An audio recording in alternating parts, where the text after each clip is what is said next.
Iran की फौज ने बड़ी धमकी दे दी है। जैसे अमेरिका इजराइल तैयारी कर रहे हैं, ईरान ने तैयारी से एक कदम आगे बढ़कर धमकी दी है। ईरान की आर्मी ने कहा है कि हम किसी भी दुश्मन के वॉरशिप को डुबाने के लिए तैयार हैं। कोई हिमाकत करके तो देखे। उधर आईआरजीसी ने खेल कर दिया, कह दिया कि अगर पूरा ही रास्ता स्ट्रेट ऑफ होर्मुज का अमेरिका ने बंद कर दिया तो हम सारा अपना तेल का एक्सपोर्ट पूरी तरह से रशिया के रास्ते एक्सपोर्ट कर देंगे, रशिया को दे देंगे या रशिया के रास्ते से दे देंगे। यानी कुल मिला के अमेरिका चाहे कितना भी जोर लगा ले हजरात, ईरान को रोक नहीं पाएगा। ईरान के छोटे छोटे कई सारे आइलैंड है। एक आइलैंड जिसका नाम सिर्री है, सैटेलाइट इमेज रख रहा हूं, ऑयल टैंक्स में आग नजर आई है। वजह साफ नहीं है कि हमला है कि क्या है, लेकिन कुछ भी हो सकता है। और ईरानियन जर्नल ने फिर से रिपीट किया है कि स्ट्रेट ऑफ होर्मुज हमारा है, किसी भी हालत में स्ट्रेट ऑफ होर्मुज को हम छोड़ेंगे नहीं, चाहे कुछ भी हो जाए। एक अमेरिका के सेनेटर, अमेरिका के सांसद बिल लेके आए इजराइल के खिलाफ, और उस बिल में यह था कि इजराइल को अमेरिका हथियार देना बंद कर दे।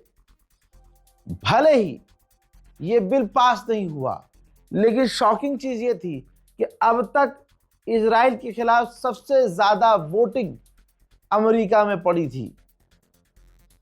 ठीक है, अमेरिका के अंदर ये एक नया डेवलपमेंट था। कभी इजराइल के खिलाफ इतनी ज्यादा वोटिंग नहीं पड़ती थी अमेरिका की संसद में, इस बार ज्यादा पड़ी है, ज्यादा। और अमेरिका की सरकार ने अपनी ताकत का इस्तेमाल करके ये बिल पास होने नहीं दिया। यानी अब पहले से ज्यादा अमेरिका के अंदर इजराइल के खिलाफ नफरत पैदा हो चुकी है। इजराइल के लोगों को न अमेरिका की सरकार में बैठे लोग पसंद कर रहे हैं। इस बिल के बाद बिल पास हुआ नहीं तो अमेरिका को कई सारे हथियार, बम और बुलडोजर पास कर दिए गए हैं। हजरात, इराक के अंदर ईरान के खिलाफ जो ग्रुप बने हुए थे छोटे छोटे, अमेरिका इजराइल ने जिनको पैसा देकर खड़ा किया था, उनके ऊपर ईरान ने लगातार बड़े हमले किए हैं, ड्रोन हमले किए हैं, जिसके बाद उनके इलाकों की हालत ऐसी है।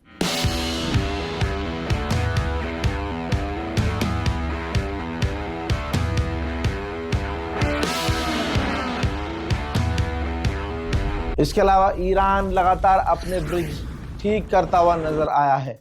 जितना नुकसान अमेरिका ने किया है उस पर मैं क्या ही बोलूं, लेकिन सड़कें ईरान ठीक कर रहा है।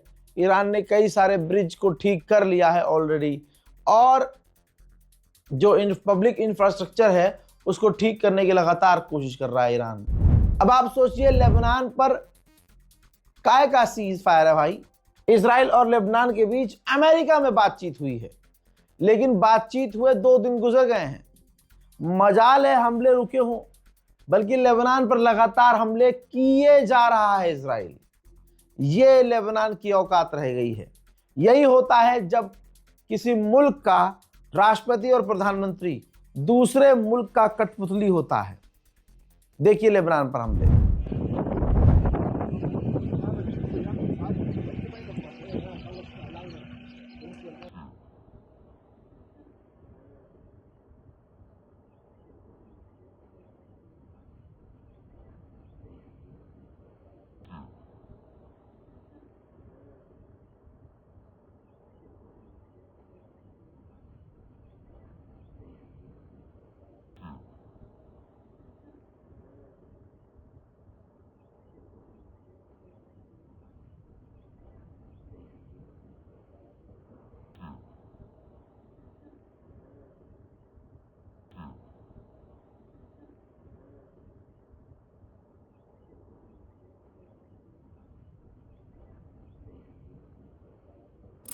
अल्लाह अकबर, अल्लाह अकबर, अल्लाह अकबर।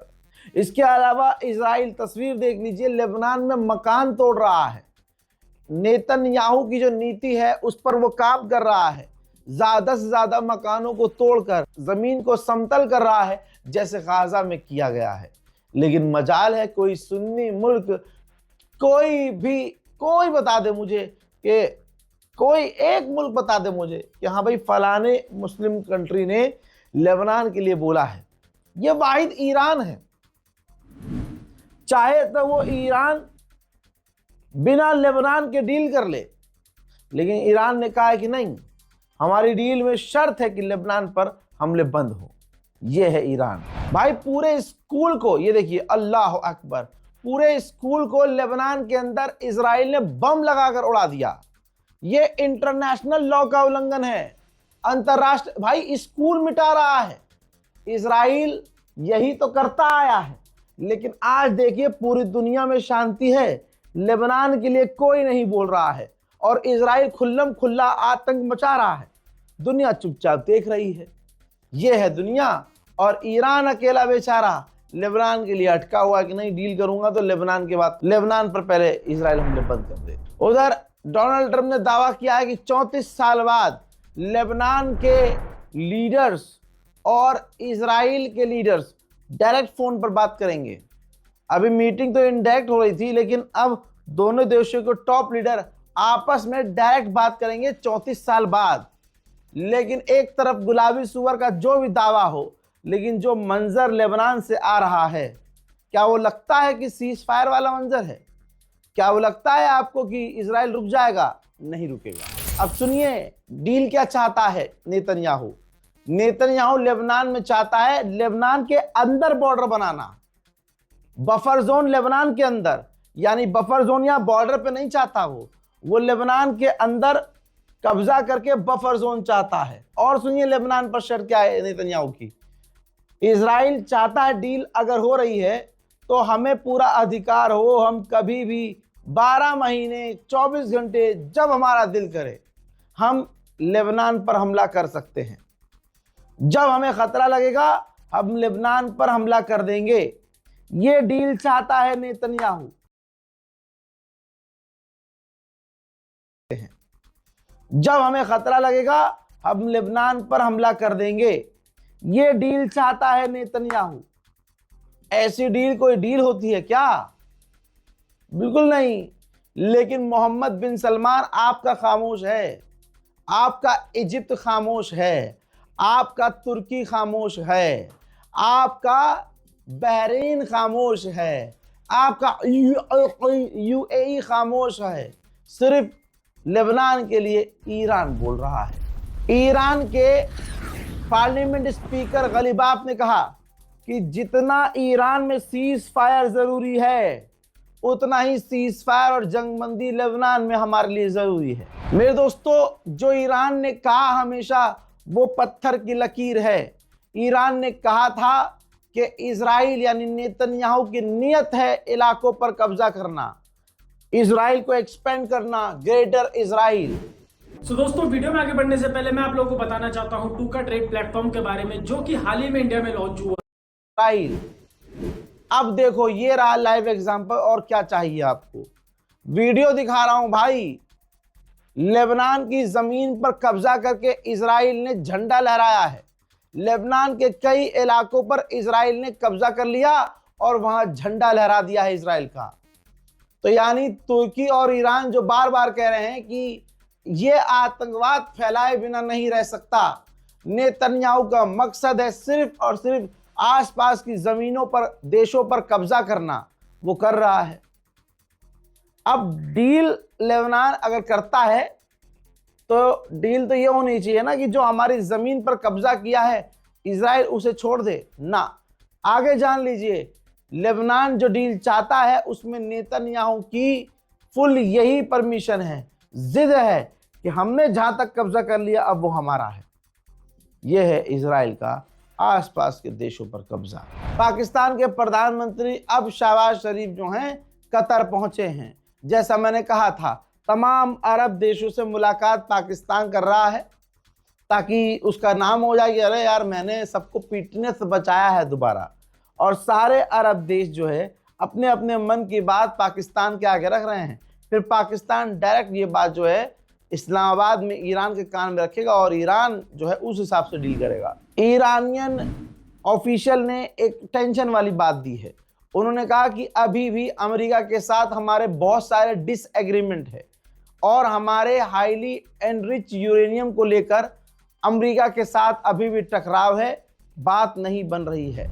एनर्जी एजेंसी के हेड ने कहा है यूरोप के बाद सिर्फ 6 हफ्तों का जेट फ्यूल बचा है, इसके बाद यूरोप की फ्लाइट्स उड़ नहीं पाएंगी और अगर कोई उड़ेगी भी तो दाम हद से ज्यादा होंगे। अब अमेरिका के एक और सेनेटर ने सच बोल दिया है और डोनाल्ड ट्रंप की नीति का भांडा फोड़ा है। उन्होंने कहा है कि असल में इजरायली हम अमेरिकियों के मालिक हैं। कई हद तक हमारी डील जो ईरान के साथ चल रही है उसको बिगाड़ने वाला इजराइल है। उधर पेंटागन अमेरिका की उन कंपनियों पर दबाव डाल रहा है जो अमेरिकी आर्म व्हीकल्स बनाते हैं, फौज की गाड़ियां जो बनाते हैं, उन पर दबाव पेंटागन डाल रहा है कि हमारे लिए हथियार तेज बनाओ, जल्दी बनाओ, ज्यादा बनाओ। फिलहाल के अपडेट में इतना ही, जल्द लौट रहा हूं और भी बड़ी जानकारी के साथ। तब तक के लिए वस्सलाम।